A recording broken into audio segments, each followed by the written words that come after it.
فخر دارم از زمین تا آسمانم تاجیکم قسمتی من این وطن با جسم و جانم تاجیکم فخر دارم از زمین تا آسمانم تاجیکم قسمتی من این وطن با جسم و جانم تاجیکم زندگی و آرمانم قول و عهد تاجیکی زندگی و آرمانم قول و عهد تاجیکی جان با جان با تار و پود و خانمانم تاجیکم جان با جان با تار و پود و خانمانم تاجیکم آرزوی هستیم آسایشی کشور بود با درو دیوار و بام و آشیانم تاجیکم لفظی من با شوایی اجدادی من است شکری مرز و سرزمین ملک و مکانم تاجیکم این وطن از بحر من شن و شرف بخشیده است با همه ناموس و ننگ و آرمانم تاجیکم این وطن از بحر من شن و شرف بخشیده است.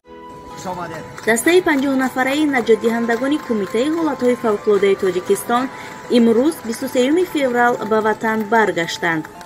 یک هیئت عبارت از 50 نفر که نجات بخشان و طبیبان جراح و شکسته‌بند را در بر می‌گرفت از 10 فوریه در منطقه های آسیب دیده ترکیه در عملیات جستجو و نجات اشتراک داشتند. در این مدت نجات بخشان تاجیک از زیر خرابه‌ها و ویرانه‌ها 217 جسد قربانیان زمین لرزه مدهش را بیرون آوردند و به مقامات دخلدار ترکیه سپردند. همچنین به نجات بخشان تاجیک میسر شد که 3 نفر از جمله یک کودک 3 ساله با نام یوز و یک پدر و همراه طفل 6 ماهش در شهر قهرمان مرعش از زیر خرابه‌ها زنده نجات دهند. نجات این 3 جان کافی است که مأموریت نجات بخشان تاجیک را در ترکیه بهای بلند بدهیم و به آنها آفرین بخوانیم. این نجات بخشان در واقع قهرمان مردم تاجیکند، چون که سر مردم ما را در مناطق آفت زده ترکیه بلند کردند و صدقاً و صمیمانه قریب 2 هفته در کنار مردم آفت زده ایستاده شدند.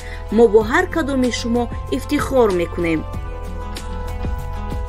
اینچنین پرزیدنت جمهوری ترکیه رجب طیب اردوغان در جریان دید و بازدیدهای خود از منطقه‌های زلزله‌زده کشورش به ولایت حطای آمد و به نجات دهندگان تاجیک از نزدیک صحبت نموده با کار و فعالیت نجات دهندگان تاجیک بهای بلند داد و به حکومت جمهوری تاجیکستان و همه خلق تاجیک که در این روزهای برای ترکیه مصیبت آور در پهلوی آنها قرار گرفتند کمک بشری روان کردند و نجات دهندگانش در کارهای جستجو و نجات آفت زدگان حصه گذاشتند صمیمانه اظهار سپاس کرد. ما با هر کدام شما افتخار میکنیم. نجات دهندگان تاجیک، قهرمانان تاجیک.